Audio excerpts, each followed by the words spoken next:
Waalaikumsalam Ibu.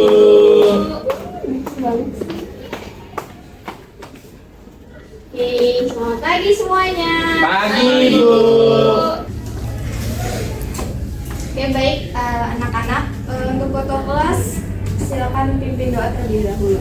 Baik Bu, oke sebelum kita memulai pelajaran pada pagi hari ini, marilah kita berdoa menurut agama dan kepercayaan masing-masing. Berdoa dimulai. Berdoa selesai. Memberi salam. Assalamualaikum warahmatullahi wabarakatuh. Yang tidak masuk ada siapa aja? Zidan. Zidan kenapa? Kakinya sakit habis main bola. Aduh, main bola kapan tuh? Kemarin. Ulang tahun Minggu lalu. Oh, siapa lagi? Aida. Terus dia kenapa? Aida kenapa? Aida, saya kurang tahu mungkin. Apa Bu? Apa? Nggak ada suratnya Kak? Nggak ada Bu. Ya. Siapa lagi? Mas Cita Mas ke Cita, Jepang Bu. Bu. Keren amat yang murid satu itu. Kenapa? Ngapain dia? Jalan-jalan Bu. Waduh, enak juga ya. Ibu juga mau tuh jalan-jalan kayak gitu tuh. Ya, jadi kita absen ya. Dia ada surat izinnya Kak? Nyusul Bu. Betul Bu. Sama oleh. Ya, jangan lupa oleh-oleh ya. Pesan dari saya buat Akita ya. Oke, kita absen ya. Anissa, Hadir Bu. Anida, Hadir Bu. Zahra, Hadir Bu. Jidan. Oh iya, Jidan nggak masuk, Bu. hadir ya. Iya, nggak hadir Bu. Kesha, Hadir Bu. Fahmi, Hadir Bu. dan yang terakhir ada Stefan. Hadir Bu. Oke, semuanya karena ini masih pagi dan kalian katanya masih kurang semangat. Gimana kalau kita jargon semandik dulu? Oke Bu. Ya berdiri dong, berdiri biar semangat. Oke, Ibu mulai ya. Semandik, Mencerdaskan dan mendidik. geografi. Lestari bumiku. Oke, semangat buat kita semua. Oke, kemarin kalian masih ingat gak minggu kemarin kalian mau pelajari tentang apa? Data primer dan Data sekunder Bu. Bu. Ada yang tahu data primer dan sekunder itu apa? Data primer itu data utama Bu. Kalau sekunder? Data pendukung. Betul banget. Wah, kayaknya kalian masih ingat gitu ya. Tujuan pembelajaran pada pertemuan kali ini yaitu yang pertama, peserta didik mampu mengorganisir data primer dan juga sekunder yang telah kalian dapatkan pada pertemuan minggu kemarin. Yang kedua, peserta didik mampu menganalisis faktor-faktor dari topik yang telah didapatkan. Yang ketiga, peserta didik mampu menyusun solusi berupa upaya relevan untuk mengatasi permasalahan tersebut. Yang keempat, peserta didik dapat bekerja sama dalam kelompok kecil untuk mendiskusikan, menyajikan, dan menyampaikan hasil diskusinya. Nah, yang terakhir ini, tujuan pembelajarannya yaitu peserta didik dapat mempresentasikan hasil analisis dan juga solusi secara runtut dengan jelas menggunakan media presentasi. Baik, kalian tahu gak hari ini kita mau ngapain? Melanjutkan penugasan mungkin. Betul banget. Jadi kalian pada pertemuan kali ini akan mengembangkan data primer dan juga sekunder yang telah kalian dapat pada pertemuan kemarin. Seperti itu. Paham tidak? Paham Bu. Nah, pasti kalian bertanya-tanya kan, bagaimana cara mengembangkan data tersebut? Jadi kalian itu bisa menganalisis terlebih dahulu mana data primer dan data sekunder yang sudah dilakukan pada pertemuan minggu kemarin. Lalu kalian juga menganalisis apa penyebabnya, faktornya, dan kalian menemukan upaya yang harus dilakukan dari tema topik yang kalian dapat minggu kemarin. Masih ingat? Masih Bu. Kelompok satu apa? Ketimpangan dalam pembangunan Bu. Salah. Apa tuh Bu? Disparitas. Oh iya disparitas Bu, maaf Bu. Gimana sih Bu? Kelompok Bener, dua. lupa. Kerusakan lingkungan Bu. Bagus. Kelompok tiga. Peran masyarakat dalam pembangunan. Kompak banget kelompok tiga. Tepuk tangan dong. Oke, biar kalian makin paham, jadi Ibu akan menyetel sebuah video. Tunggu sebentar ya. Baik Bu. Iya Bu. Ibu interupsi Bu. Apa? Ada yang bisa bantu Ibu gak? Fahmi Bu. Baik Bu. Apa belum tersambung Bu itu? Oh ini belum dicolok teman-teman.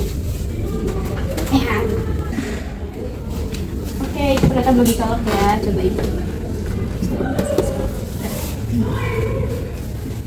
Oke, sudah terlihat ya. Sudah, Bu. Oke, mari kita tonton video. Nah, saluran itu Ya mati, kita Bu. akan membahas tentang ide pokok dalam sebuah paragraf. Bagaimana menentukan ide pokok dalam sebuah paragraf? Yuk kita simak video penjelasannya.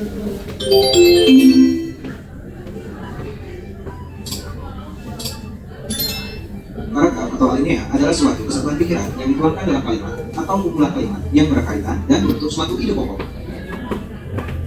Ciri-cirinya adalah 1. Kesatuan, 2. Koherensi. Kesatuan artinya hanya membicarakan satu topik atau satu permasalahan.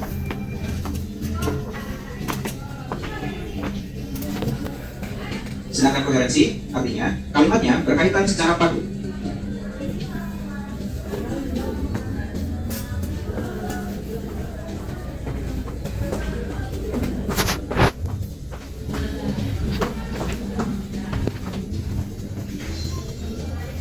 Kita sering mengenal istilah ide pokok, pokok pikiran, pikiran utama, dan gagasan pokok. Itu merupakan istilah yang sama. Jadi, sobat SPI, jangan sampai terkecoh ya. Nah, definisinya apa? Ide pokok, pokok pikiran, pikiran utama, dan gagasan pokok adalah hal pokok yang diungkapkan dalam suatu paragraf. Intinya, paragraf tersebut berbicara tentang apa? Nah, itulah ide pokok.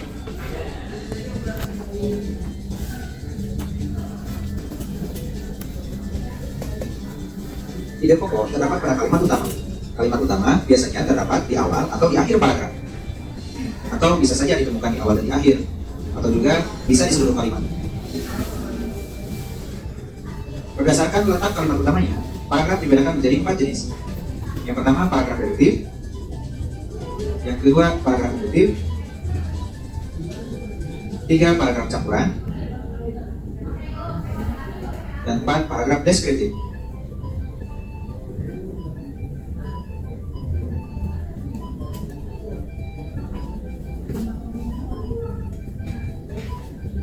Kita perhatikan contoh paragraf berikut.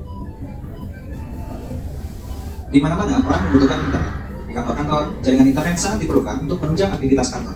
Di sekolah, internet dapat menjadi media penunjang dalam meningkatkan kualitas pendidikan.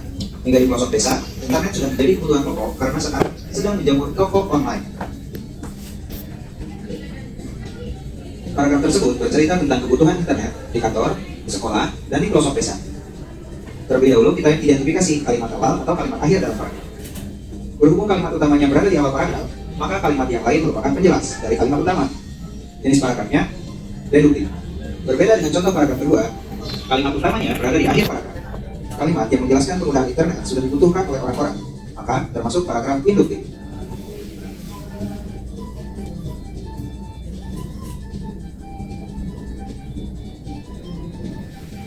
Perhatikan paragraf ketiga. Kalimat awal dan akhir paragraf memiliki kemiripan. Keduanya merupakan pokok pikiran karena menjelaskan tentang kebutuhan internet oleh orang-orang. Paragraf jenis ini disebut paragraf reduktif-induktif atau paragraf campuran. Selanjutnya, paragraf keempat, seluruh kalimatnya merupakan kalimat penjelas. Kalimat utamanya tidak dituliskan dalam paragraf. Jika seluruh kalimat merupakan kalimat penjelas, kalimat utamanya merupakan simpulan dari yang dijelaskan tersebut.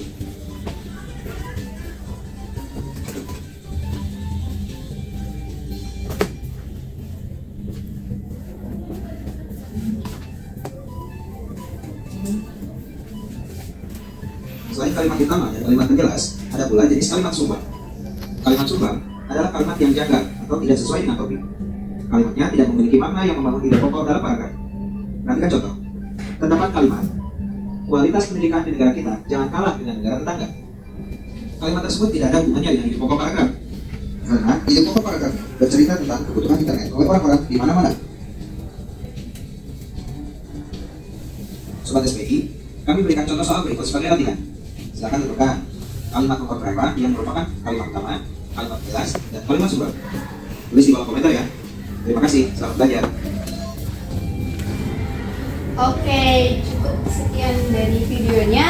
Kira-kira karena alasannya kenapa ibu memberi video tentang cara menentukan gagasan pokok dan gagasan utama? Ada yang tahu? Mungkin dari saya dulu, Bu. Ya boleh, Stephen. tadi kan kita udah belajar ya kayak kalimat utama, ide pokok, dan di sebelumnya juga kita udah mencari sumber data ya baik primer ataupun sekunder. Nah, cuman kan itu masih berupa kutipan ya, belum dijelaskan secara rincinya. Mungkin nanti kita bakal menganalisis lagi nih sumber data primer ataupun sekundernya itu menjadi lebih rinci lagi. Caranya bagaimana? Kan kutipan itu bisa dibentukkan paragraf. Nanti kita bisa analisis paragrafnya dari primer data itu mana sih kalimat utamanya, lalu mana sih ide pokoknya gitu sih Bu yang saya tahu. Jadi benar kata Stefan, kalian akan mengulas kembali artikel yang telah kalian dapatkan, kalian cari untuk mencari nih gagasan pokoknya, ide pokoknya untuk mengembangkan topik yang kalian bahas, untuk mencari upaya, faktornya, sama penyebabnya dari permasalahan tersebut kayak gitu. Ada yang ingin ditanyakan nggak? Apa kalian sudah paham? Paham? Oke. Kayaknya ini masih agak ngantuk ya anak-anak. Jadi ibu akan memberi sebuah soal. Kalian membawa HP? Oke, keluarkan HP kalian. Oke. Jadi karena kalian sudah membahas, mengetahui juga tentang wilayah itu apa, terus perwilayahan dan tata ruang seperti apa, makanya ibu ingin kalian mengingat kembali materi yang ada di pertemuan keberapa tuh? Pertemuan pertama kan? Pertemuan pertama. Iya, pertemuan pertama. Jadi silakan join. Ini bukan quizzes ya, tapi ini namanya baru nih quizzes, bukan quiz tapi dia quiz doang. Ada gak? Coba kalian ke website ini terus enter atau enggak enter kode ini. Coba.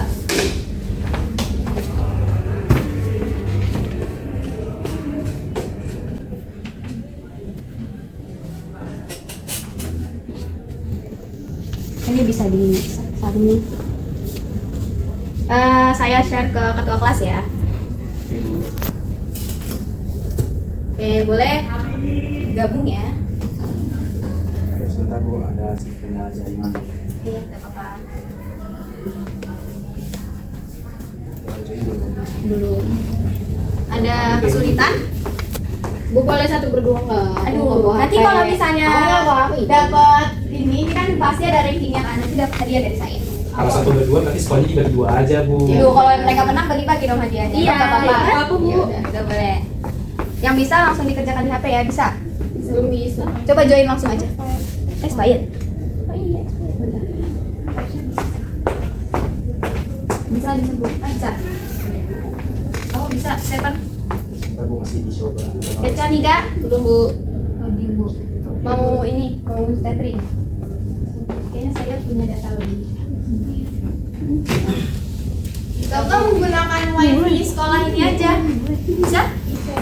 Oh udah mulai ya? Wajar, udah mulai ini. Gak apa-apa, start aja. Ibu sayang ngelek. Ya. Banget Bu, rata-rata Bu. Coba pakai wifi sekolah bisa gak? Sebentar Bu, sedang dicoba Bu.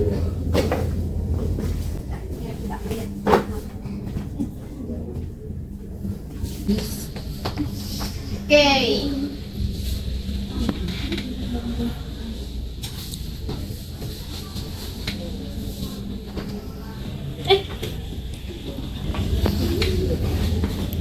Oh nampaknya masih kesulitan. Lihat, kayaknya kita bisa melihat skornya sih dari sini ya. Kita lihat nih skornya.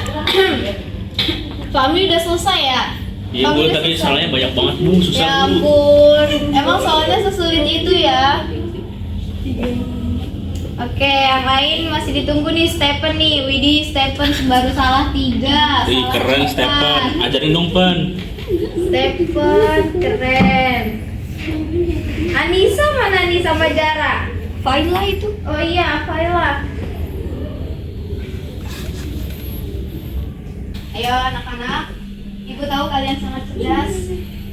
Bisa satu lagi. Widih. Ajarin Pan. 4, Stephen. Break ilmu. Tuh lihat, nilai atas 8/20. Nah kita juga, sama kita. Kalian. Kan kalian berdua loh, kok masih 8/20? Ibu kamu kayak gitu sih, Mami. Gak boleh gitu, Mami. Oh iya, aku maaf Bu. Nanti kalian belajar lagi ya. Iya, Bu. Terus itu Stefan. Jadi Stefan setelah pulang sekolah bisa ke kantor ya. Yeay, makasih Bu. Mas Stefan. Oke. karena tadi kita sudah melakukan kuis untuk mengingat kembali materi pertemuan kemarin, jadi Ibu akan memberikan kalian tugas. Siapa yang mau tugas? Nggak mau. Oh, ya. Kalian harus mengerjakan tugas ya. Jadi ini lanjutan dari pertemuan kemarin. Jadi di pertemuan ini tuh kalian mengembangkan data primer dan sekundernya dari topik yang kalian kembangkan, masih ingat kan? Nah, nanti di sini contoh nih ya.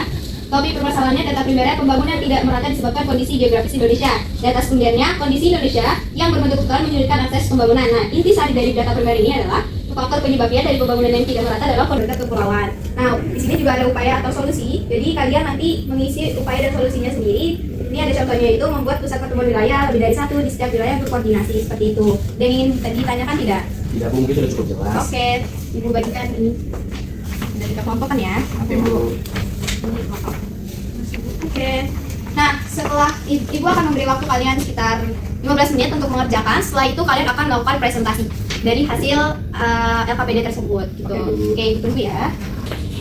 Kalian diskusi dulu ya. Iya baik Bu. Diskusi, isi dulu nama kelompoknya, topiknya sesuai sama kalian ini berdua. Ya ampun, gak ada semangat-semangatnya dari tadi. Capek. Ayo, dikerjain ayo. Udah diskusi. Gimana sih, galau-galau aja mikirin cowok nih, aduh. Bangun. Ini ada jurnal yang kemarin kalian dapat di pertemuan 3 sama kedua. Ingat kan? Ingat Bu. Ya, pakai jurnal yang kalian cari ya. Aduh, jangan bercanda dulu ya, anak-anak. Aduh. Boleh Ibu lihat jam kamu sekarang jam berapa? Jam jam Oh iya, udah habis ternyata mata pelajaran Ibu. Oke, dilanjut minggu depan ya. Baik Ibu. Oke, terima kasih buat anak-anak yang telah memperhatikan pelajaran hari ini dan telah semangat mengikuti pelajaran ini. Buat ketua kelasnya boleh untuk melakukan persiapan doa mengakhiri kegiatan hari ini. Oke baik Bu. Oke teman-teman, sebelum kita mengakhiri kita berdoa menurut agama dan kepercayaan masing-masing. Berdoa dimulai. Berdoa selesai. Terima kasih Bu. Terima kasih Bu. Sampai ketemu minggu depan ya. Baik Bu. Terima kasih Bu.